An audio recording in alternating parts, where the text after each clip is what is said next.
कैसे हैं गाइस। उम्मीद करता हूँ आप सब बहुत मस्त होंगे, बहुत खुश होंगे। आप सबका स्वागत करता हूँ मैं अपने यूट्यूब चैनल पे। तो दोस्तों, आज जिस टॉपिक के बारे में हम बात करेंगे वो बहुत छोटा सा है नाम उसका, लेकिन बहुत बड़े काम की चीज़ है और बहुत बड़ी नुकसानदायक चीज़ भी है, जिसको हम बोलते हैं एवरेजिंग।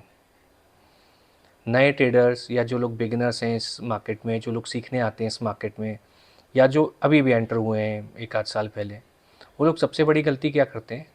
एवरेज करने की। किसी भी स्टॉक को आप एवरेज करने के बारे में सोचते हैं, किसी भी इंडेक्स पे आप ट्रेड करते हैं तो आप एवरेज करने के बारे में सोचते हैं। बस आप वहीं गलती करते हैं। एवरेजिंग नहीं करनी है आपको जब तक आप बहुत एक्सपीरियंस ट्रेडर ना बन जाएं। तो एवरेजिंग नहीं करनी है आपको जब तक आप बहुत एक्सपीरियंस ट्रेडर ना बन जाएं, बहुत बड़े इन्वेस्टर ना बन जाएं।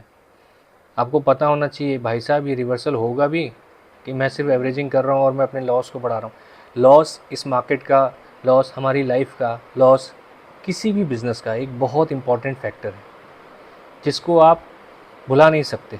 ये आपको हमेशा याद रखना है। प्रॉफिटेबल ट्रेडर और एक लॉस मेकिंग ट्रेडर में यही फ़र्क होता है कि प्रॉफिटेबल ट्रेडर हमेशा अपने लॉसेस को कंट्रोल करके चलते हैं और लॉस मेकिंग ट्रेडर लॉस के बारे में सोचते ही नहीं, बस अपनी पोजीशन में एंटर हो जाते हैं।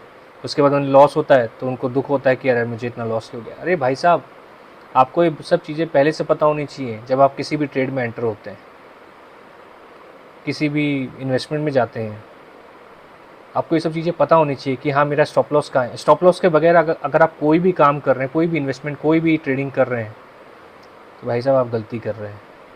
ठीक है, तो स्टॉप लॉस को कम से कम रखने के लिए क्या तरीका है? कभी भी आप एवरेजिंग मत करिए। मुझे 3 साल हो गए इस मार्केट में, बट मैं आज भी एवरेजिंग नहीं करता हूँ। मुझे सिर्फ इतनी चीज़ें पता होती हैं कि मेरा स्टॉप लॉस कहाँ है, मेरा टारगेट कहाँ है। मैं एवरेजिंग के बारे में कभी नहीं सोचता। मर्सीलेस होके इन दो चीज़ों पे फोकस्ड रहता हूँ। टेक्निकल्स अलग चीज़ हो जाती है, टेक्निकल्स के बाद ही आप ये सब चीज़ों के बारे में सोचेंगे, स्टॉप लॉस और टारगेट के बारे में। बट अगर आप एवरेजिंग करते हैं तो होता पता है क्या है? मैं आपको एक एग्जांपल देता हूँ। सपोज़ आपने किसी भी स्ट्राइक प्राइस का एक इंडेक्स में कॉल का ऑप्शन लिया। अब वो ऑप्शन नीचे चला गया एक स्ट्राइक प्राइस, और आपने एक और कॉल ले ली, एक और लॉट से एवरेज कर लिया। अब वो ऑप्शन फिर और नीचे चला गया। अब आप क्या करेंगे? जहाँ आपका लॉस 3,000 का होना था, वहाँ अब आपका लॉस 6 से 7,000 का हो रहा है। दुख हुआ ना? यही होता है। इसीलिए ऑप्शन ट्रेडिंग में या इन्वेस्टमेंट में या मार्केट से रिलेटेड किसी भी चीज़ में अगर आपको एवरेजिंग करनी नहीं आती तो आप एवरेजिंग मत करिए। मैंने अपनी लाइफ का सबसे बड़ा लॉस किया है 13 मार्च 2023 में, जस्ट बिकॉज ऑफ एवरेजिंग। उस दिन से मैंने कसम खा ली थी कि अब ज़िंदगी में कभी एवरेजिंग नहीं करूँगा।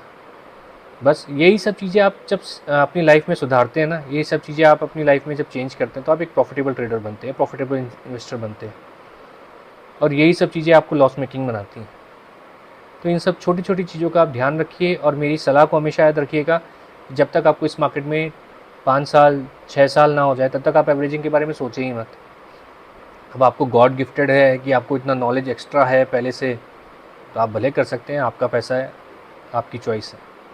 बट मेरे हिसाब से एवरेजिंग नए ट्रेडर को नहीं करनी चाहिए। एटलीस्ट जब तक उसको 4 से 5 साल ना हो जाए, जब तक उसको 1 से 2 साल प्रॉफिटेबल ना हो जाए। मेरा यही मानना है। तो छोटी छोटी चीज़ें लाता रहूँगा आपके इस चैनल पे, छोटी छोटी चीज़ें एक ट्रेडर की, एक इन्वेस्टर की, और वो छोटी छोटी गलतियाँ जो हम जब इस मार्केट में नए आते हैं तो करते हैं।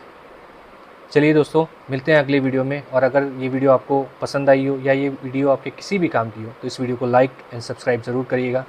मिलते हैं अगले वीडियो में, तब तक के लिए जय हिंद।